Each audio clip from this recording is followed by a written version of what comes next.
तो स्वागत है आप सभी का अपने चैनल एकलव्य स्टडी पॉइंट पे। और मैं हूं सचिन। आज मैं आप सभी को क्लास 12th होम साइंस का जो पहला चैप्टर है वो करवाने वाला हूं।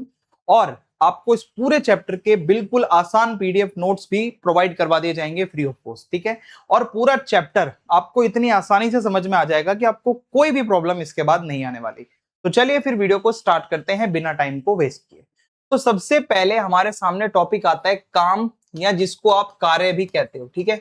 अगर मैं आपसे पूछूं कि कार्य क्या है तो आप कहोगे सर हम कोई काम करते हैं जिसका कोई उद्देश्य होता है। अगर हम वो कोई भी एक्टिविटी कर रहे हैं तो उसको हम कार्य कहते हैं।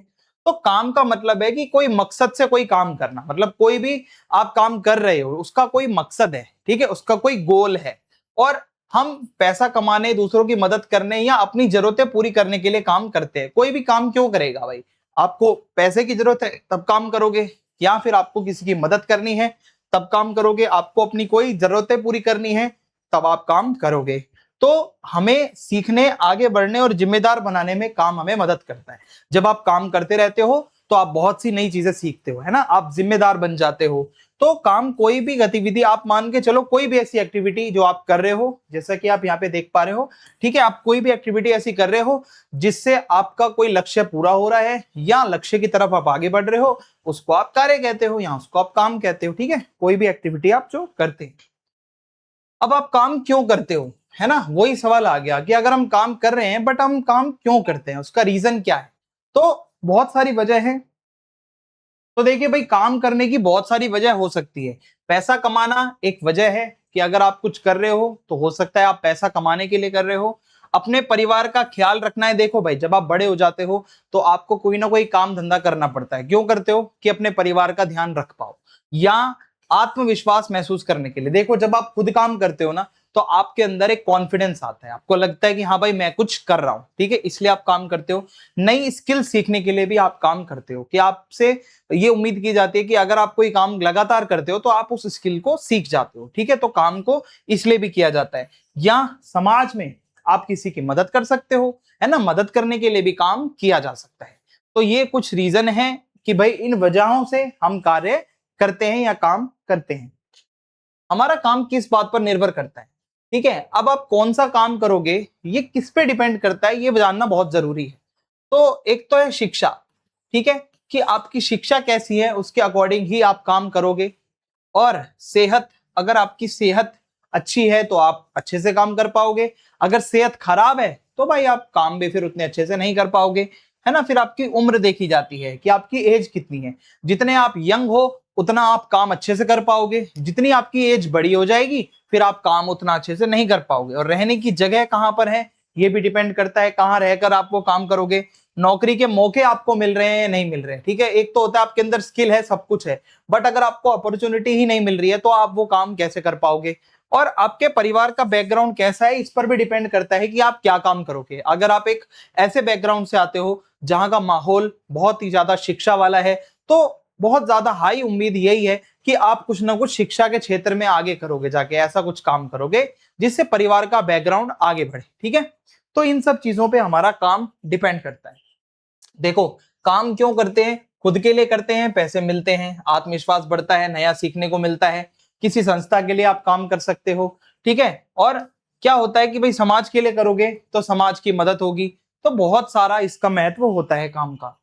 अब अर्थपूर्ण कार्य किसे कहते हैं इसको समझ लो। अर्थ का मतलब होता है मीनिंग। ठीक है। कोई भी काम कर रहे हो जिसका कोई मतलब बनता है, मीनिंग बनता है, तो उसको हम अर्थपूर्ण कार्य कहते हैं। यानी कि आप जिस भी काम को कर रहे हो वो, उसका कोई मकसद है। ऐसा नहीं है कि बेमतलब कि आप कुछ भी कर रहे हो। ठीक है। आप दूसरों की मदद कर सकते हो। ठीक है। आपको खुशी मिले, कोई ऐसा काम कर रहे हो जिसके बाद आपको सेटिस्फेक्शन फील हो रहा है, तो वो कहीं ना कहीं मीनिंगफुल वर्क है, यानी कि जो उपयोगी है, जो काम का है।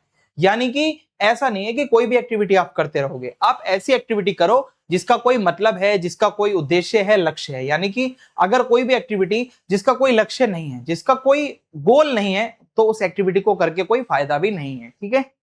आगे बढ़ते हैं। अब देखो, काम को लोग अलग अलग नजरिए से देखते हैं, है ना। किसी के लिए काम का मतलब क्या होता है? कोई कहता है काम का मतलब पैसा कमाना, कोई कहता है काम का मतलब नौकरी करना, कोई कहता है काम का मतलब है खुशी महसूस होना। तो हर किसी के लिए मीनिंग अलग हो सकती है। जैसे काम हमें पैसे कमाने और गुजारा करने में मदद करता है, सच बात है। काम करोगे तो आपको पैसा मिलेगा। फिर है कुछ लोग काम को एक फर्ज समझते हैं कि भाई हमारी जिम्मेदारी है, हमें ये काम करना है, उसके पैसे नहीं मिलते। मान लो एक माँ है, वो अपने बच्चों को पालती है, तो वो उसका काम है और वो उसको एक फर्ज की तरह निभाती है। वो कोई ये पैसे कमाने के लिए नहीं करती है कि अपने बच्चे पाल के उसको बदले में पैसे मिलने हैं, ऐसा नहीं होता। काम अगर आप देखोगे कमाई का जरिया, देखो काम से हमें सैलरी मिलती है, आपका कमाई का जरिया होता है। आपकी जो रोजमर्रा की जितनी भी जरूरतें हैं वो आपके काम से ही पूरी होंगी। आप काम करोगे तभी आपकी वो जरूरतें पूरी हो पाएंगी। और काम हमारा फर्ज है, ठीक है। जैसा आपके अंदर हुनर है, जो आपके अंदर प्रतिभा है, आप उसको दिखाओ ना दुनिया को, आप कुछ करो। आप करोगे, दूसरों की मदद करोगे तो आपको भी अच्छा फील होगा। ये आपका धर्म है, ये आपका फर्ज है, आपको कुछ अच्छा करना चाहिए, ठीक है। तो काम का मतलब आपको समझ में आ गया होगा। कोई भी ऐसी एक्टिविटी जिससे आप दूसरों की मदद कर रहे हो, अपना कुछ कर रहे हो, एक लक्ष्य है, ठीक है। और सिर्फ पैसे कमाना ही काम नहीं होता। मैंने आपको बताया ना, नौकरी करना एक काम है, बिजनेस करना भी काम है, कंसल्टिंग, किसी को सलाह करना, मशवरा करना भी एक काम है, ठीक है। और वॉलेंटियरिंग, खुद की इच्छा से कोई काम करने जा रहे हो आप, ठीक है, जिसके बदले आपको कुछ पैसा नहीं मिलना, तो वो भी एक तरीके का काम है। कॉन्ट्रैक्ट का काम है, समाज सेवा भी एक काम है। तो कोई भी एक्टिविटी जो आप कर रहे हो ना, उसका एक लक्ष्य है। कुल मिला के ये इसका कंक्लूजन बनता है। अब अगर मैं आपसे पूछूं आजीविका किसे कहते हैं, ठीक है, कार्य का मतलब तो आप समझ गए, ठीक है। अब आजीविका क्या होता है? आजीविका का मतलब होता है कि वो तरीका, यानी कि द वे, किस तरीके से कोई व्यक्ति अपनी बुनियादी जरूरतों को पूरा करने के लिए पैसे कमाता है, अपनी आजीविका कैसे कमाता है। यानी कि क्या कर रहे हो आप ऐसा जिससे आपको पैसा मिले और आप अपनी जरूरतें पूरी कर पाओ, ठीक है। अब जब आपकी आजीविका होगी तो आप खाना खरीदोगे, ठीक है, आप कहां पर रहना है वो डिसाइड कर पाओगे, कपड़े खरीद पाओगे, अच्छी जिंदगी जी पाओगे। तो आजीविका बेसिकली क्या है कि कैसे आपका जीवन चलेगा, कैसे आपकी जरूरतें पूरी होंगी, उसको कैसे करना है, ठीक है, ये इसमें आजीविका में आ जाता है। अब कैरियर क्या होता है? कहते हैं ना सर मुझे इसमें करियर बनाना है, उसमें करियर बनाना है। तो होम साइंस बहुत अच्छा सब्जेक्ट है, ये आपको जोड़ के रखता है आपके जीवन के बहुत सारी चीजों से। अब करियर क्या होता है कि आप जीवन भर कोई एक ऐसा काम कर रहे हो, आपने एक फील्ड पकड़ ली। मान लो कोई क्रिकेटर है तो उसने क्रिकेट में करियर बना लिया, कोई सिंगर है तो उसने सिंगिंग में करियर बना लिया, कोई फुटबॉल प्लेयर है तो उसने फुटबॉल में करियर बना लिया। तो इस तरीके से आप एक फील्ड को चूज कर लेते हो और उसी के लिए आप काम करते रहते हो। आप स्किल सीखते हो, करियर में आगे बढ़ते हो, आपका जो काम आप कर रहे हो, पर्सनल लाइफ है, उसमें एक बैलेंस रखते हो, ठीक है। और जब जरूरत पड़ती है तो आप नौकरी बदल भी सकते हो, ठीक है। तो करियर किसी भी व्यक्ति के जीवन में काम और तरक्की का एक लंबा सफर है। एक लंबे समय तक आप जिस रास्ते पर चलते हो वो आपका कैरियर है, जो फ्यूचर में आपको एक बहुत ऊंचाई पर ले जाता है। तो इसको हम करियर कहते हैं। कोई टीचिंग में करियर बनाना चाहता है, कोई चाहता है मैं सिविल सर्वेंट बन जाऊं, कोई डॉक्टर बनना चाहता है। तो कैरियर यहाँ पे ये होता है। अब देखो एक अच्छा काम क्या होता है? Good work. गुड वर्क आप किसे कहोगे? अच्छा काम होता है जो आपके शरीर और मन को स्वस्थ रखे। काम ऐसा करो कि बीमार ना पड़ो और मन भी खुश रहे, तभी वो काम काम का है। वरना आप बीमार पड़ जाओगे तो आप दिल से काम भी नहीं कर पाओगे, तो कोई फायदा नहीं है उसका। और काम ऐसा हो जो आपको आजीविका कमाने में मदद करे, यानी कि आपका घर चलाना, रोजमर्रा के खर्चे उस काम से निकलते हो और आगे बढ़ने में यानी कि आपकी हेल्प करे। काम कोई भी ऐसा करो जिससे कि आपको लाइफ में आगे पुश मिले, आप पीछे ना जाओ, ठीक है। और हमें और दूसरों को लाभ पहुंचाए, यानी कि काम ऐसा करो जिससे दूसरे का भी फायदा हो और अपना भी फायदा हो, तभी उसको आप एक अच्छा काम मानते हो। ठीक है भाई, समझ में आ रहा होगा आपको यहां तक। आगे बढ़ते हैं। भारत के पारंपरिक व्यवसाय। पारंपरिक का मतलब होता है traditional. Traditional occupations in India, कोई भी ऐसा काम जो बहुत सदियों से कोई करता आ रहा है, किसी के परिवार में, किसी के बाप दादा और जितनी पीढ़ियां हैं, जनरेशन बाय जनरेशन कोई काम होता आ रहा है, तो उसको कई सालों से जो लोग करते हैं वो आप कह सकते हो पारंपरिक व्यवसाय कहलाता है, ठीक है। जो लोग पीढ़ियों से अपनी करते आ रहे हैं, बहुत पुराने पुराने लोग भी उनके करते आ रहे हैं। अब देखो भारत की जो संस्कृति है, हमारे इंडिया का जो कल्चर है वो बहुत रिच कल्चर है। आप जानते हो हमारे यहाँ पे कितने सारे काम ऐसे हैं जो जनरेशनल, आप कह सकते हो कि वो कला के काम और हमारी संस्कृति बहुत जनरेशन से चली आ रही है। और हमारी संस्कृति मतलब हमारी सिविलाइजेशन बहुत पुरानी है। 5-5 हजार साल पहले हमारे लोग पता नहीं क्या क्या कर रहे थे यहाँ पे।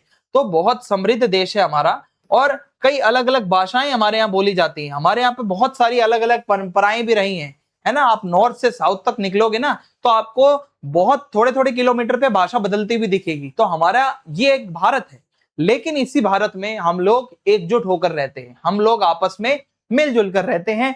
तो ये आप इसमें कह सकते हो। अब एक सबसे पुराना आप कह सकते हो जो पारंपरिक व्यवसाय है उसको खेती कहा जाता है, कृषि भी इसको हम कहते हैं। खेती बाड़ी आपने सुना होगा कि भाई हमारे बाप दादा खेती किया करते थे, वो इतनी रोटी खा जाया करते थे और खेतों में जाते थे। तो खेती करना सबसे पुराना काम आप मान सकते हो कि बहुत पुराना और जनरेशनल वर्क है, जो अगर किसी के बाप दादा अगर खेती करते थे, जमीन से जुड़े हुए थे, तो बहुत हद तक उम्मीद है आने वाली उनकी कुछ जनरेशन तो कम से कम खेती से ही जुड़ी हुई रही होंगी। तो भारत में लगभग 70% जो पॉपुलेशन है वो विलेज में रहती है, और गांव में रहकर सबसे ज्यादा काम जो होता है वो खेती का ही होता है। ठीक है, लाखों लोग जो है ना वो अपनी आजीविका के लिए खेती पर ही निर्भर रहते हैं, आपको मैं बता दूं। और किसी के पास छोटा खेत होता है, किसी के पास बड़ा खेत होता है। ठीक है, तो जो छोटे खेत वाले किसान हैं उनका खेतों का साइज छोटा है, तो वो प्रोडक्शन उतना ज्यादा कर नहीं पाते हैं, फसल में उनको फिर पैसा कम मिलता है, और कभी कभी तो अपने परिवार के लिए भी वो फसल नहीं उगा पाते, बाजार में कभी रेट अच्छा नहीं मिल पाता। तो कृषि हमारा एक पारंपरिक व्यवसाय है, बहुत पुराना। ठीक है, बहुत पुराना काम है। उसके बाद नगदी फसल क्या होती है? देखो, कैश क्रॉप्स, नगद यानी पैसा। आप ऐसी फसल उगा रहे हो जिससे आपको बदले में पैसा मिलेगा, नगद कैश मिलेगा। अब जैसे चाय है, कॉफी है, इलायची है, रबड़ है, ये नगदी फसलें हैं।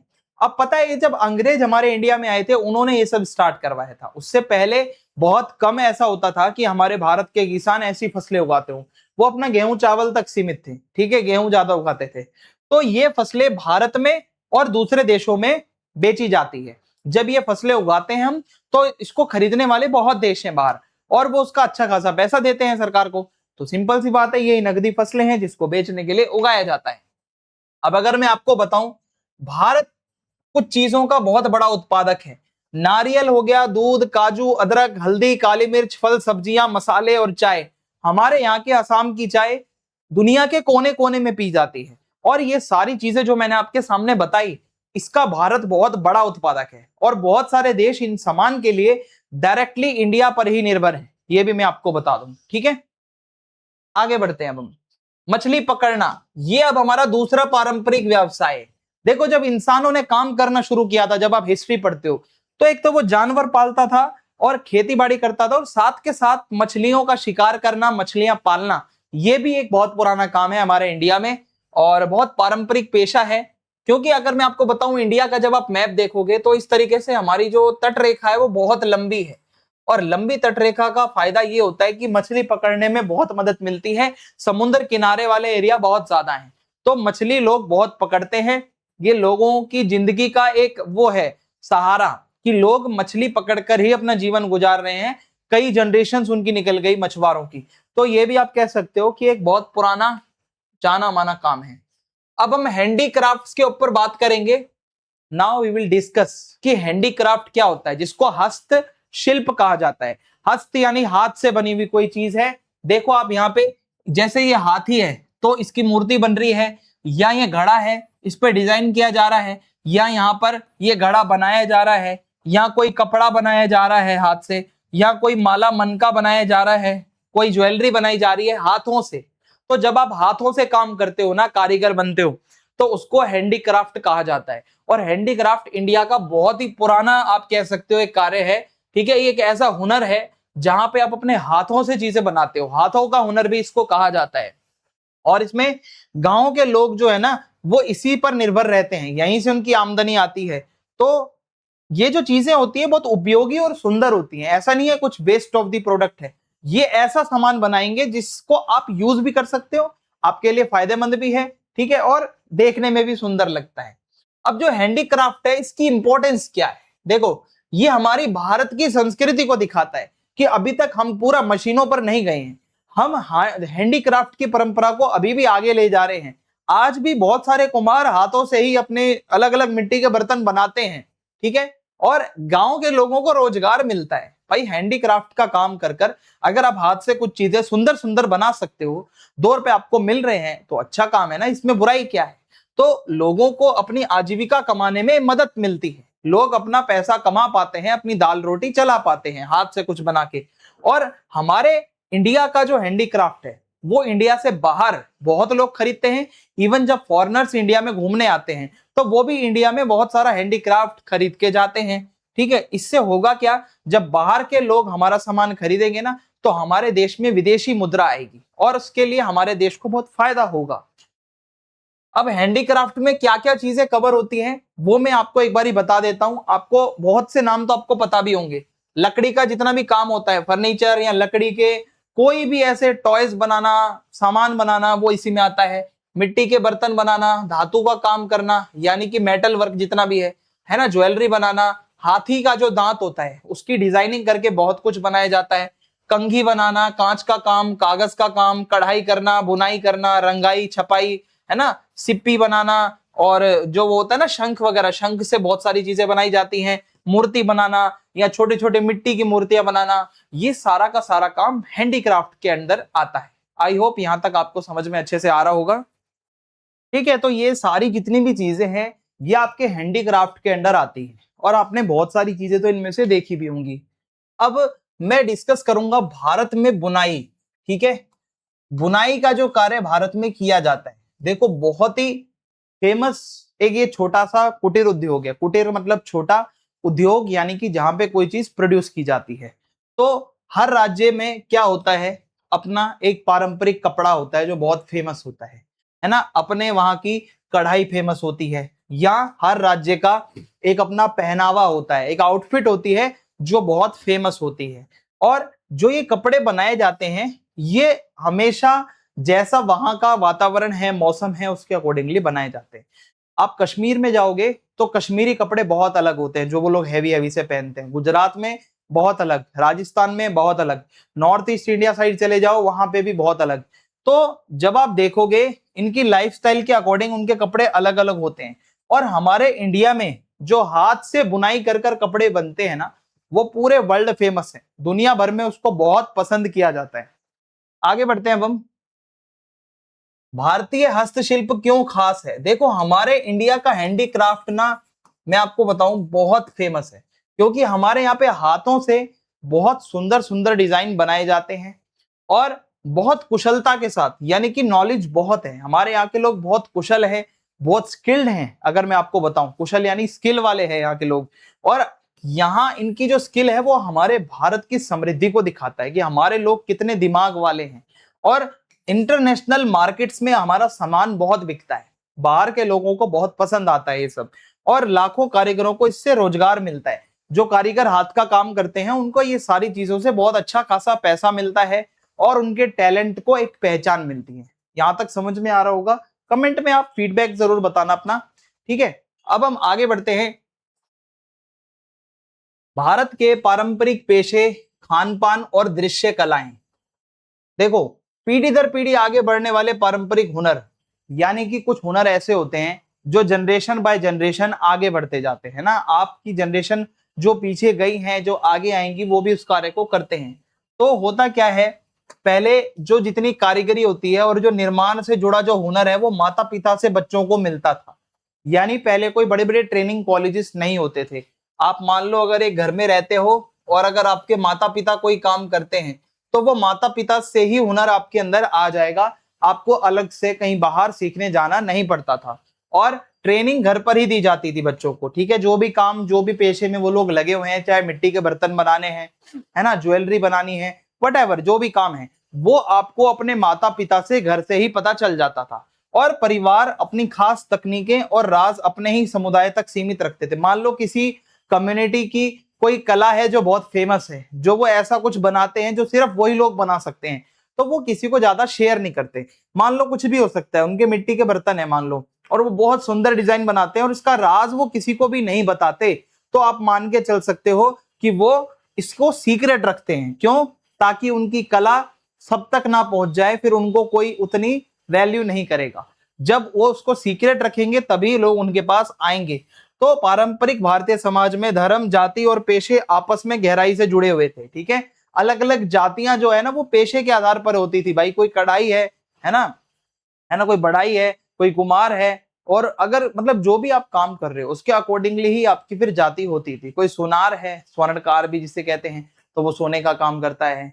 तो ये सारी चीजें हैं। कोई कढ़ाई करने वाला है, कपड़ों का काम करता है, रंगसाजी करता है, ठीक है। तो जैसा आपका पेशा वैसी आपकी जाति, जैसी आपकी जाति वैसा आपका पेशा, ये हमारे इंडिया में चला आता था। अब कुछ पारंपरिक पेशे अगर मैं आपको बताऊं, पक्षियों और जानवरों का शिकार करना और उन्हें फंसाना। हमारे इंडिया में पहले के लोग जो थे वो ग्रामीण थे, इतना तो आपको पता चल गया होगा अभी तक। अब ये जो ग्रामीण लोग होते थे, ये क्या करते थे, पक्षियों का शिकार करते थे, जानवरों का शिकार करते थे और उनको फंसाकर अपने साथ ले आते थे। और इसके अलावा एक तो शिकार हो गया, हंटिंग हो गया, दूसरा है जंगल से जो सामान मिलता था, जो चीजें होती थी उसको इकट्ठा करते थे, जितने भी फल फूल वगैरह, जड़ी बूटियां, जो जंगलों से सामान मिलना है उसको कलेक्ट कर लिया करते थे, कलेक्शन करके और उसको बेच देते थे, यहाँ अपने घर पे ला कर रखते थे, उसको बेच देते थे। और एक और पारंपरिक पेशा है माला बनाना, जो आप माला पहनते हो या पहनाते हो वटेवर, तो वो जो माला होती है वो भी बनाने का काम लोगों का पारंपरिक होता है। उनके बाप दादा दादी मम्मियां, जो पीछे की जितनी भी लोग हैं, वो सब इस काम में लगे हुए थे अपने अपने टाइम पे, तभी आज वो बच्चे भी काम कर रहे हैं। नमक बनाना, ठीक है, नमक बनाना, समुद्र के किनारे वाले एरियाज में नमक पारंपरिक रूप से बनाया जाता है और वो कुछ कम्युनिटीज हैं जो नमक बनाने के लिए जानी जाती हैं, ठीक है, तो उनका वो पारंपरिक पेशा है। आपको समझ में आ गया होगा। नीरा यानी ताड़ के पेड़ का रस निकालना, जो ताड़ का पेड़ होता है उसका रस निकालकर चाहे उसको बेचो चाहे उसको अपने पास कलेक्ट करके रखो, ये एक पारंपरिक पेशा है। जो मैंने आपको नाम बताए हैं इनमें से आपको 3-4 तो कम से कम याद होने चाहिए, आपके पेपर में आ सकते हैं। अब अगर थोड़ा मैं व्यंजन की बात करूं, क्विजीन, क्विजीन व्यंजन, खाना पीना पारंपरिक रूप से, देखो जो हमारा इंडिया है ना, बहुत फेमस है यार यहाँ का खाना पीना। गुजरात में, अच्छा मैं आपसे कमेंट बॉक्स में पूछना चाहता हूँ कि अगर मैं बात करूं गुजरात की, okay, if I talk about the state Gujarat, तो यहां से आपको क्या खाना पसंद है, ठीक है। 2-3 स्टेट से पूछूंगा, कमेंट में आप बताना गुजरात से क्या क्विजीन पसंद है। साउथ इंडिया, साउथ इंडिया में आपको क्या क्विजीन पसंद है। जैसे पर्सनली अगर मैं बताऊं गुजरात का जो है, कभी मैंने ट्राई नहीं किया है टू बी ऑनेस्ट, आपके साथ झूठ नहीं बोलना चाहता, लेकिन जो साउथ इंडिया है यहाँ से जो एक डोसा होता है आपने सुना होगा, या आपने सुना होगा भाई मसाला डोसा सुना होगा, है ना, और क्या होता है, उत्तपम होता है, यस, और रवा डोसा होता है, इडली होती है, बहुत सारी चीजें हैं। तो आपको क्या पसंद है साउथ इंडिया से और यहाँ से। और हाँ, नॉर्थ इंडिया कैसे बोल सकते हैं, पंजाब, पंजाब में जाओगे तो आपको नान मिलेंगे, है ना, राजमा चावल पराठे मिलेंगे, तो ये कुछ मेरे फेवरेट्स में आते हैं, बहुत शौकीन हूं मैं इन सबका। इसके अलावा वेस्ट बंगाल का जो क्विजीन है वो कभी ट्राई नहीं किया मैंने, नॉर्थ ईस्ट का क्या है वो कभी मैंने ट्राई नहीं किया। तो क्या आप बता सकते हो कि कुछ और भी स्टेट जो आपने ट्राई किया हो किसी स्टेट का, तो आप कमेंट में बताओ भाई, मजा आएगा। पहला चैप्टर है, आप देखने आए हो तो थोड़ा कनेक्ट करके इसको पढ़ते हैं ना, लाइफ से जोड़ के पढ़ते हैं। जो आपने कभी क्विजीन कोई खाया है बहुत पसंद है, अच्छा छोले भटूरे कहाँ का क्विजीन है कभी सोचा है, कमेंट में ये भी बताना। तो जो छोले भटूरे बहुत लोग खाते हैं, पर क्या आपको पता है ये किसने कहाँ से शुरू हुआ था, बताना कमेंट बॉक्स में, मैं वेट करूंगा। तो देखो हमारे भारत में पकाने का तरीका ही बहुत अलग है। बाहर के लोग तो मुझे लगता है उबाल के खाते हैं, पता नहीं क्या खाते हैं, टेस्टलेस फूड। हमारा देखो ना, तेल का ऐसे यूं मतलब यूज होगा, मसाले यूं उड़ेंगे, मतलब छौंका लगेगा, सब होगा। लेकिन बाहर का फूड अभी कभी खाओगे तो आई गेस चाइनीज को छोड़कर ये इटालियन वगैरह बहुत ऐसा फीका फीका सा लगता है। अगर कोई बहुत इंडियन है मसाला वसाला खाता है तो उसको शायद वो नहीं पसंद आएगा, पास्ता एंड ऑल। तो देखो भारतीय व्यंजन अपने बेहतरीन स्वाद के लिए जाना जाता है। एक तो स्वाद और दूसरा उसमें वैरायटी बहुत सारी। एक थाली लगती है पूरी, हल्दीराम साइड चले जाओ, महाराजा थाली या नॉर्थ इंडियन स्पेशल थाली ऐसा करके ढाबों में लिखा होता है। तो उस थाली में क्या क्या देते हैं, राजमा राइस, है ना, shahi paneer, kadai paneer and all, mix veg और रायता, लच्छा पराठा। तो ये सब क्या हमारा क्विजीन है, हमारे व्यंजन है। हमारे पास डाइवर्सिटी बहुत है भाई, कौन कहता है वेजिटेरियन में डाइवर्सिटी नहीं है। खाओ एक थाली लेके, पता चलेगा आपको क्या क्या वैरायटी है। तो खाना कई लोगों के लिए रोजी रोटी का भी जरिया है। बहुत लोग अपना खाना पकाकर बेचकर ही अपना पेट पालते हैं। अब थोड़ा अगर मैं दृश्य कलाओं की बात करूं, विजुअल आर्ट जिसको हम कहते हैं, विजुअल आर्ट, ठीक है, विजुअल आर्ट, तो हमारे यहाँ पे 4000 साल से भी पुरानी विजुअल आर्ट्स की जो ये कला है, जो दृश्य कला है, वो बहुत फेमस है। और पहले क्या होता था, ये दृश्य कला धर्म कर्म से जुड़ी हुई थी, पूजा पाठ वगैरह के लिए ये सब किया जाता था, ठीक है, डांस वगैरह। और जो कलाकार होते थे वो मंदिरों में जाते थे या राजाओं के दरबारों में जाते थे अपनी ये कला दिखाने, ठीक है। तो हमारे यहाँ पर कला का बहुत सम्मान होता है, बहुत पहले से। कला के विभिन्न रूप, अब मैं आपको बताता हूं कला कितने तरीके से होती है। देखो, हमारे यहाँ पर जो भारत का आर्ट है ना, उसमें कई धर्मों का योगदान है। हिंदू धर्म, इस्लाम, जैन, ईसाई, सिख, सभी की कुछ कुछ कलाएं हैं हमारे यहाँ पे, जो मतलब विजुअल आर्ट्स में आपको देखने को मिलती हैं। तो इससे पूरे भारत में वास्तुकला की विभिन्न क्षेत्रीय शैलियां विकसित हुई। वास्तुकला क्या है? आर्किटेक्चर है, ठीक है। अब आप अगर देखोगे, हिंदू धर्म का architecture is completely different from the Islam, है ना, and completely different from the Christianity. वहां पे जो ईसाई हैं, उनका बिल्डिंग बनाने का जो तरीका है वो बहुत अलग है। इस्लाम में जो बिल्डिंग्स बनती हैं वो बहुत अलग हैं। हिंदू धर्म में जो मंदिर बनते हैं वो उनसे बहुत अलग हैं, ठीक है। तो ये जो धर्म होता है, इसका भी बहुत इंपैक्ट पड़ता है, बहुत प्रभाव पड़ता है कला के ऊपर। अब हम आगे बढ़ते हैं, अब हम महिलाओं के टॉपिक के ऊपर चलते हैं, ठीक है। बहुत ही इंपॉर्टेंट टॉपिक है, इस पूरे चैप्टर का आप कह सकते हो कोर है कि ये महिलाओं का टॉपिक आपको बहुत अच्छे से समझना है। यहां से आपके लॉन्ग क्वेश्चंस भी सीधा सीधा बन सकते हैं। तो महिलाओं को ऐसे काम के लिए मजबूर नहीं किया जाना चाहिए जो उनके लिए नुकसानदेह हो, ठीक है। कभी भी देखो, महिला के काम के बारे में अगर हम बात करें तो जो जिसकी इच्छा है उसको वो काम करने देना चाहिए, ठीक है। आपको ये देखना है भाई, शारीरिक स्वास्थ्य, मानसिक स्वास्थ्य, भावनात्मक सेहत, ये सारी चीजें सही हैं तभी उस काम को करो, अदरवाइज जबरदस्ती किसी काम को मत करो।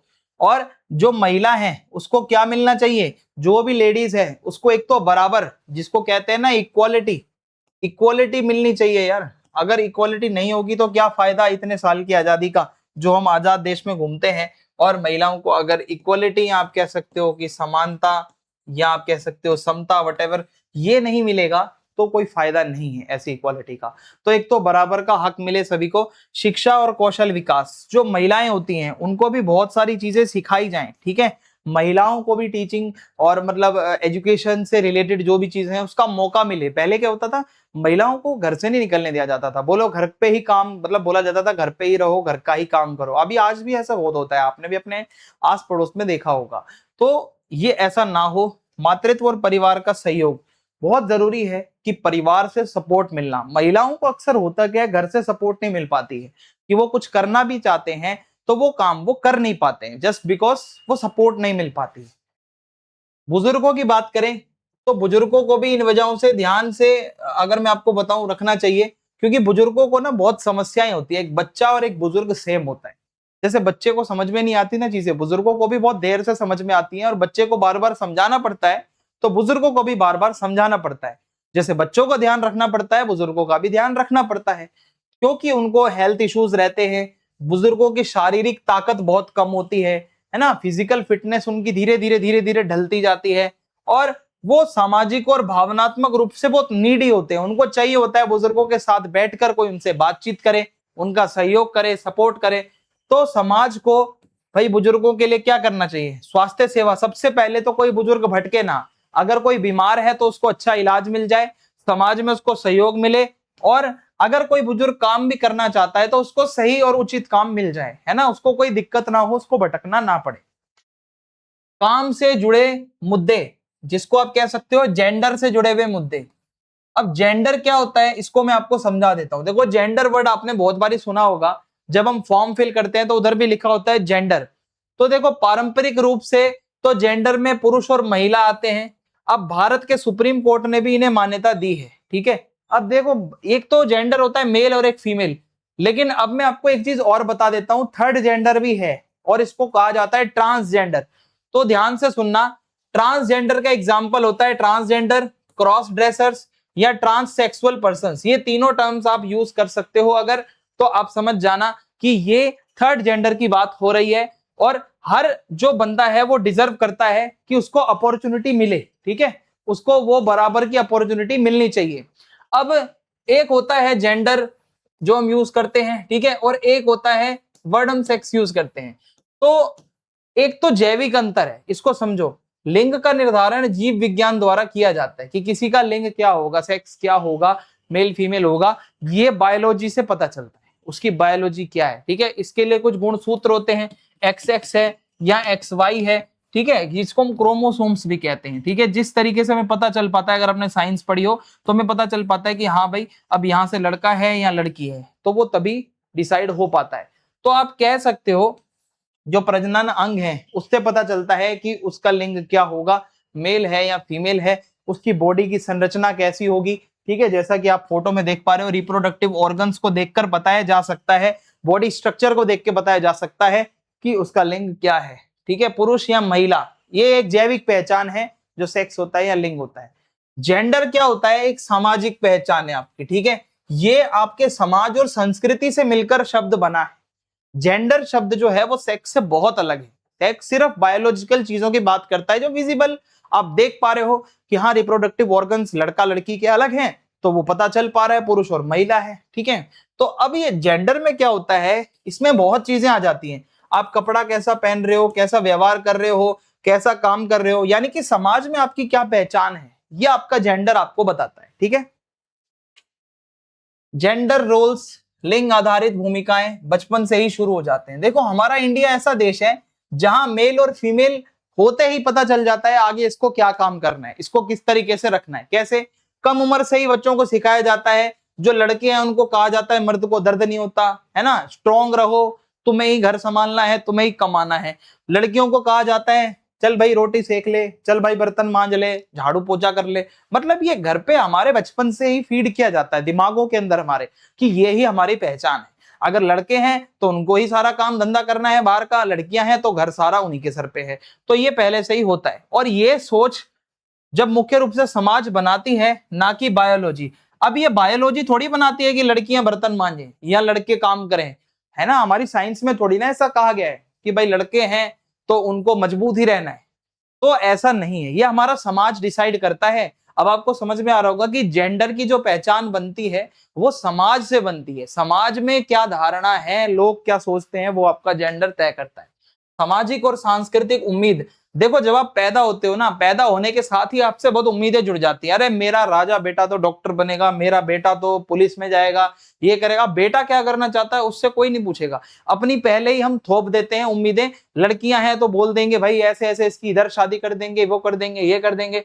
तो होता क्या है, हर समाज में एक परंपरा होती है। ठीक है, उसी से पता चलता है कि कोई लड़का लड़की व्यवहार कैसा करेंगे, क्या पेशे में जाएंगे, क्या जिम्मेदारियां होंगी, क्या उसकी भूमिका होगी। यानी कि समाज का नियम पालन करने की उम्मीद की जाती है कि एक समाज का नियम है कि लड़कियां चार दीवारी के अंदर रहें, मीन्स अंदर रहें, ये उनसे एक्सपेक्ट किया जाता है। लड़के काम पे जाएंगे मीन्स काम पे जाएंगे, ये नियम है समाज का, और ये उनसे उम्मीद की जाती है कि हाँ लड़के मजबूत होंगे और वो काम पर जाएंगे। ठीक है, तो ये उम्मीदें हैं उनसे लगाई जाती हैं। अब जेंडर स्टीरियोटाइप क्या होता है, कुछ कुछ पुरानी और कह सकते हो घटिया सोच। इसको स्टीरियोटाइप का मतलब होता है घटिया सोच, पुरानी सोच रखना। ये क्या होता है, देखो जैसे सिर्फ पुरुषों को ही घर के बाहर का काम करना चाहिए, है ना, लड़कों को ही बना रखा है भाई सब कुछ। मतलब दुनिया ही लड़कों ने बनाई है ऐसा, मतलब समझ के चलो लड़कों के ऊपर ही पूरी दुनिया का भार है। पैदा हुए हो, बड़े हो जाओगे, तुम्हें ही सब कुछ करना है, घर तुम्हें चलाना है, सब करना है। अब महिलाओं को सिर्फ खाना बनाना है और घर की देखभाल करनी है, ये भी एक घटिया सोच है।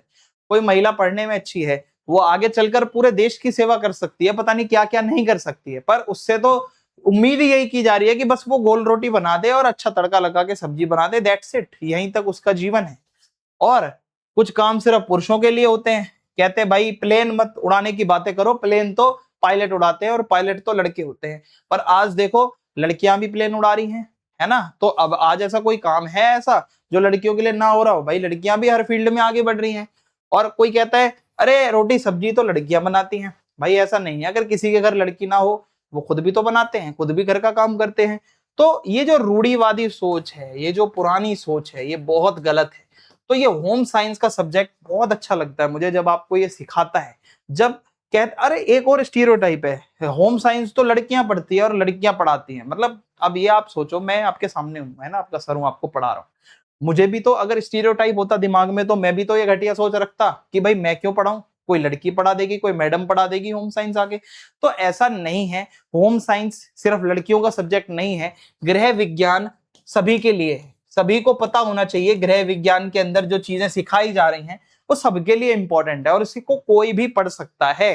ठीक है, ये मैं आपको बता दूं। पहले क्या होता था, पुरुषों को माना जाता था कमाने वाला और महिलाओं को समझा जाता था घर संभालने वाली, होम मेकर। आज क्या है, ये सिनेरियो बदल चुका है। पुरुष और महिलाएं दोनों काम करते हैं, जिम्मेदारी बांटते हैं। आज जो पढ़े लिखे लोग हैं ना, लड़का अगर कोई जॉब करता है तो उसकी वाइफ भी कहीं ना कहीं जॉब करती है, दोनों मिलकर बच्चे को पालते हैं, बच्चे को कोई केयर सेंटर में केयर टेकर वगैरह के पास रख देते हैं और वो अपना घर चलाते हैं, मियां बीवी दोनों कमाते हैं। अब चीजें बदल गई हैं, ठीक है। तो बदलाव के साथ चीजें, अभी भी कुछ चीजें पुरानी घटिया सोच जारी है पर बदलाव हो रहा है, पहले की तुलना में बहुत हद तक सुधार हुआ है, आगे और भी सुधार होने की उम्मीद है। महिलाएं हमेशा से काम करती रही हैं, ठीक है। महिलाएं हमेशा परिवार में बहुत योगदान देती हैं। भाई गांव में जाओगे ना, आपको पता चलेगा महिलाएं सिर्फ सब्जी और रोटी नहीं बनाती, गांव की महिलाएं खेतों में भी काम करती हैं, गांव की महिलाएं जानवरों को भी पालती हैं। शहरों में जाओगे तो महिलाएं निर्माण कार्य भी करती हैं, घरेलू काम भी करती हैं, बिजनेस वुमेन भी होती हैं, नौकरियां भी करती हैं, ऑफिस में भी जाती हैं। तो महिलाएं तो सब काम करती हैं, ठीक है। ये अब वहम है कि सिर्फ महिला रोटी बनाती है, आज की डेट में महिला हर काम करती है, ठीक है। कई घरों की तो मुखिया महिला होती है कि वो मुखिया महिला ही सब कुछ चला रही है पूरे घर को, तो ऐसा भी अब देखने को मिलता है।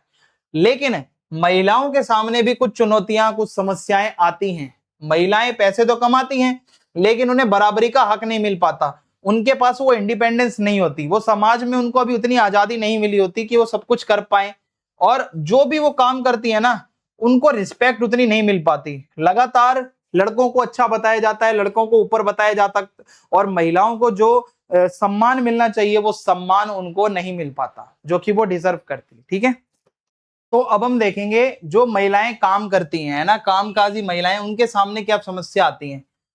एक तो इन महिलाओं को स्ट्रेस बहुत रहता है, ठीक है, ऑफिस का काम करना है, फिर घर का भी काम करना है, तो शारीरिक और मानसिक दोनों रूप से बहुत दबाव फील होता है। फिर उसके बाद सुरक्षा, है ना, महिलाओं को लगता है कि ऑफिस में कुछ लोग बदतमीजी भी कर सकते हैं, कभी कभी सुरक्षा की भी कमी होती है। और पुरुष और महिलाओं दोनों को समान अवसर और समान उनके साथ आप बिहेव करो, ये तो वो उम्मीद करती हैं। लेकिन कभी कभी ऐसा होता है, उनको फेस करना पड़ता है कि लड़कों को ज्यादा इज्जत दी जा रही होती है उन्हीं के सामने सेम काम करने के लिए। महिलाओं के लिए कुछ कानून है जो अब मैं आपको बताना चाहूंगा। फैक्ट्रीज एक्ट 1948, तो फैक्ट्रियों में जो महिलाएं काम करती थी उस टाइम पे, उनका माहौल सुरक्षित रहे, इसके लिए ये कानून आया था। फिर 1951 में आया था प्लांटेशन लेबर एक्ट, यानी कि जो महिलाएं बागान में काम करती हैं, चाय कॉफी के बागान में, तो उनके लिए कुछ उनकी रक्षा हो सके, इसके लिए ये कानून बनाया गया था। देन उसके बाद माइंस एक्ट है, जो खदानों में खुदाई का काम करती हैं वो महिलाएं सुरक्षित रहें, उनके लिए कानून बनाया गया था। एम्प्लॉयमेंट स्टेटस इंश्योरेंस एक्ट, ये क्या है, जो काम करने वाली महिलाएं हैं उनको मेडिकल सुविधा मिले, बीमार हो जाएं तो कल को हॉस्पिटल वगैरह में अच्छा इलाज मिल पाए। मैटरनिटी बेनिफिट एक्ट 1961, तो ऐसे में जो गर्भवती महिलाएं हैं उनको वेतन तो मिले, साथ ही साथ मैटरनिटी लीव मिले, ठीक है, कि भाई मतलब जब उनकी प्रेगनेंसी है, उनकी डिलीवरी वगैरह हो रही है तो उनको वो लीव मिले और उसका पेमेंट उनको मिलता रहे उतना, और ये उनके अधिकारों की रक्षा हो, इसके लिए कानून बनाया गया था। अब हमारा बहुत ही इंपॉर्टेंट टॉपिक है, स्टार लगा के बता रहा हूं, केजीबीवी। ये अक्सर क्वेश्चन पेपर में आता है, केजीबीवी क्या है। तो देखो, कस्तूरबा गांधी बालिका विद्यालय, जैसे नाम से पता चल रहा है ये स्कूल है, ये सरकार की एक योजना है कि जो बहुत पिछड़े समाज से लड़कियां आती हैं, आदिवासी समुदायों से या बहुत पिछड़े समुदायों से, तो उनको मुफ्त में शिक्षा मिले और मुफ्त में हॉस्टल भी मिले, हॉस्टल की सुविधा भी मिले रहने की, ठीक है। तो इसको सर्व शिक्षा अभियान के तहत शुरू किया गया था कि भारत में शिक्षा का स्तर बढ़ाना है, ज्यादा से ज्यादा लोगों को शिक्षित करना है, खासकर महिलाओं को, तो उसके लिए ये योजना आई थी। अब ऐसी लड़कियां जो कभी जिन्होंने स्कूल नहीं देखा उनके लिए ये योजना है, जिन्होंने स्कूल छोड़ दिया था किसी कारण से उनके लिए ये योजना है, ग्रामीण दूर दराज और वंचित समुदाय से अगर कोई है, बहुत दूर रहती है, रोज रोज स्कूल नहीं जा सकती, तो उनको हॉस्टल दे दिया जाएगा, भाई वहीं पे आके रहो, वहीं पे आके पढ़ाई करो, तो ठीक है, ये चीज हो सकती है। और देखो फिर अगला टॉपिक है हमारा, कार्य के प्रति दृष्टिकोण क्या होता है। देखो पॉइंट ऑफ व्यू, कोई भी आप काम कर रहे हो उसके प्रति आप क्या सोचते हो। आप कैसा महसूस करते हो। तो यह केवल काम के बारे में नहीं है। देखो आप अपनी जो नौकरी कर रहे हो आप उसके बारे में क्या सोचते हो, खुश हो या नहीं हो, आप जो कार्य करते हो वो किस स्थिति में करते हो, वो सही है या नहीं है, आप जिम्मेदारियों का मैनेजमेंट कितने अच्छे से कर पाते हो, जो आपको जिम्मेदारियां दी जाती हैं क्या आप खुशी के साथ कर पाते हो उनको पूरा, और आपकी मेंटेलिटी कैसी है, आप सही मेंटेलिटी रख पाते हो या नहीं, ये इसमें चीजें देखी जाती हैं। तो जैसा नजरिया होगा वैसी ही सेटिस्फेक्शन होगी। अगर पॉजिटिव सोचोगे तो पॉजिटिव मिलेगा, नेगेटिव सोचोगे तो आप घुट घुट कर वहां पे रहोगे। तो नौकरी से जो संतुष्टि मिलती है वो आपके नजरिए पे डिपेंड करती है। अगर आपका नजरिया सकारात्मक है, आप खुश हो, आत्मविश्वास से भरे हुए हो, तो आप अच्छे से काम करोगे। वहीं आपकी शिकायत ज्यादा है, तनाव में ज्यादा रहोगे हमेशा, तो शायद वो सेटिस्फेक्शन काम का आपको नहीं मिल पाएगा। कामकाजी जीवन की गुणवत्ता, इसको QWL भी कहा जाता है। अब ये क्या चीज है इसको समझ लेते हैं। देखो इसका मतलब है काम में जब भी आप काम करते हो कहीं भी, तो माहौल ऐसा मिले कि आप हेल्दी रहो, पहले तो आपकी हेल्थ खराब ना हो, आपको संतोष मिले, सहयोग मिले, कर्मचारी भी आपसे खुश रहें, आपको भी भाई फील हो कि मेरी रिस्पेक्ट हो रही है। और देखो आजकल क्या होता है कि जो कर्मचारी होते हैं वो बहुत बड़ी संपत्ति है, कर्मचारियों से संगठन चलता है, ठीक है। और अगर कर्मचारी खुश है वो अच्छा परफॉर्मेंस करेगा, अगर जो कर्मचारी काम करने वाला संतुष्ट है तो वो ज्यादा से ज्यादा नई नई चीजें प्रोड्यूस कर पाएगा, सोच पाएगा, है ना। अगर कर्मचारी बहुत प्रेरित है, बहुत मोटिवेटेड है काम करते हुए, तो संगठन को बहुत आगे ले जाएगा। तो डिपेंड करता है कि जो कार्य करने वाले लोग हैं, वो जो कर्मचारी हैं, वो कितने लेवल तक संतुष्ट हैं, ये डिपेंड करता है सक्सेस कितनी होगी उस ग्रोथ की, ठीक है, उस ऑर्गेनाइजेशन की। तो जब कर्मचारी अपनी नौकरी और कार्यस्थल से संतुष्ट होता है, प्यार करता है, जहां पे वो काम करता है वहां पर वो जब जाएगा उस चीज को, वो जब वो देखेगा तो वो काम भी अच्छा करेगा ना, और वो काम के प्रति शिद्दत रखेगा, और उसके अंदर एक मोटिवेशन होगा कि हाँ मुझे ये काम करना है क्योंकि मुझे पसंद है ये काम करना। अब हमारा अगला टॉपिक है एर्गोनॉमिक्स। एर्गोनॉमिक्स क्या होता है? सुकार्यिकी, इसको हिंदी में कहा जाता है सुकार्यिकी। तो एर्गोनॉमिक्स का मतलब काम करते समय जो लोग जैसे कैसे बैठे हैं, क्या कर रहे हैं, उनकी स्टडी हो रही है एक तरीके से। अब इसमें क्या स्टडी होती है? काम कौन कैसे कर रहा है, जो टूल्स यूज कर रहे हैं वो टूल्स सही हैं या नहीं है, जो उपकरण यूज हो रहे हैं, या जिस सीट पे वो बैठे हैं, जिस टेबल पे वो बैठे हैं वो सही है या नहीं है, इसकी स्टडी करना काइंड ऑफ एक तरीके से। कि अगर मान लो कुर्सी कंफर्टेबल नहीं है, झुक के आगे इतना काम कर रहे हैं तो ये गलत है। वहीं अगर कुर्सी परफेक्ट है, पोस्चर परफेक्ट है, तो अच्छे से काम कर पाएंगे। टूल सही है या नहीं है, तो ये सारी चीजें एर्गोनॉमिक्स के अंदर स्टडी की जाती हैं, सुकार्यिकी के अंदर देखी जाती हैं। तो ये शब्द आया कहां से? एर्गोन का मतलब होता है काम, किसी भी तरीके का काम आप करते हो। नॉमिक्स यानी नेचुरल, जो भी रूल्स हैं, प्रकृति के जो नियम बने हुए हैं, तो आप ऐसा काम करो जो सुरक्षित हो, आपको आराम मिले, और इसकी स्टडी एर्गोनॉमिक्स करता है, ठीक है। अब जो काम की जगह है, वर्क प्लेस है, वहां वर्कर जैसा चाहता है उसके अकॉर्डिंगली वो प्लेस एडजस्ट होना चाहिए, उसको जैसी टेबल कुर्सी चाहिए। ऐसा ना हो कि वर्कर को ही आरामदायक ना होने वाले काम के माहौल के हिसाब से खुद को ढालना पड़े। आपको पता है ये कुर्सी खराब है यार, यहाँ पे डेली बैठना है, मेरी कमर दुखेगी, मेरी नेक दुखेगी, तो वहां पे आप काम कर भी नहीं पाओगे, बीमार रहोगे। तो एर्गोनॉमिक्स ये बताता है कि वर्कर्स को जैसा चाहिए वो माहौल वैसा बना के दे दो, ठीक है, सिंपल। कार्यस्थल को सुरक्षित बना दो ताकि चोट कम लगे, दुर्घटनाएं ना हो, काम लोग आराम से करें, थकान ना हो, ज्यादा कोई तनाव ना पड़े, ठीक है। तो बहुत जरूरी है, क्योंकि आप जब एर्गोनॉमिक्स से स्टडी करोगे तो बैठने का सही तरीका पता चलेगा, आरामदायक फर्नीचर, मान लो कोई ऑफिस है तो उसकी एर्गोनॉमिक्स की स्टडी होगी तो पता चलेगा भाई बढ़िया फर्नीचर कौन सा है जिससे लोग थके ना, औजारों का सही इस्तेमाल कैसे करना है, जो लाइटनिंग सेटअप है, मान लो आपके मुंह के ऊपर इतनी ट्यूबलाइट जल रही है तो आप बोलोगे भाई ऑफिस में नहीं बैठा जा रहा मुझसे। वहीं अगर आप एर्गोनॉमिक्स की स्टडी करके लाइटनिंग अंदर करवाओगे इंटीरियर, तो बहुत अच्छा लगेगा देखने में भी, ठीक है। तो कर्मचारियों को थकान ना हो, कर्मचारियों को प्रॉब्लम ना हो, इसके लिए एर्गोनॉमिक्स की स्टडी की जाती है। अब इसके बाद हमारा जो अगला टॉपिक है वो है एंटरप्रेन्योरशिप, जिसको उद्यमिता भी कहते हैं। आप कोई नया काम धंधा स्टार्ट करते हो, ठीक है, तो उद्यमिता क्या है? आप कुछ नए विचार के साथ आए हो, नया प्रोडक्ट या नई सर्विस या कोई नया बिजनेस आप स्टार्ट कर रहे हो, तो उसको उद्यमिता कहा जाता है।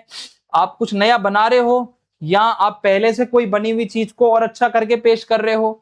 तो एक उद्यमी कौन होता है? एंटरप्रेन्योर, जो कि पैसा लगा रहा है, रिस्क उठा रहा है और एक नया बिजनेस शुरू कर रहा है, उसको कहा जाता है उद्यमी, यानी कि एंटरप्रेन्योर। और वो अपने विचारों को रियलिटी में बदलेगा, पैसा लगाएगा समझदारी से, और इससे लोगों को रोजगार मिलेगा। जो भी कोई स्टार्टअप होगा, लोगों को उसमें है ना हायर किया जाएगा, और नए विचारों के जरिए वो पैसा कमाएगा। तो कोई नया बिजनेस शुरू कर सकता है। मान लो किसी ने मोमोज की दुकान खोल ली, तो उसके लिए ये तो एंटरप्रेन्योरशिप है, कुछ नया खोला है ना उसने भाई, प्रोडक्ट लाया है वो, कुछ कोई स्किन केयर के उसमें किसी ने ब्रांड खोल लिया अपना। तो उद्यमी इन्हीं को कहा जाता है जो पैसा लगाकर रिस्क उठाते हैं। तो यही है, मैंने आपको बता दिया कि कोई नया प्रोडक्ट बनाना या कोई नई टेक्नोलॉजी को और अच्छे से लाना, पहले से जो चीजें उसको और अच्छे से पेश करना, पैसे, सामग्री और कर्मचारियों जैसे संसाधनों का प्रबंधन करना। यानी कि जो भी एंटरप्रेन्योर होगा वो पैसा लगाएगा, कर्मचारी हायर करेगा, है ना, सही से सारे संसाधनों को देखेगा, लोगों को भी रोजगार देगा। अब देखो कुछ एग्जाम्पल बताता हूं।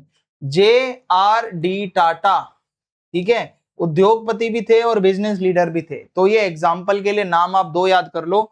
धीरू भाई अंबानी, रिलायंस इंडस्ट्रीज के संस्थापक यही हैं, धीरू भाई अंबानी।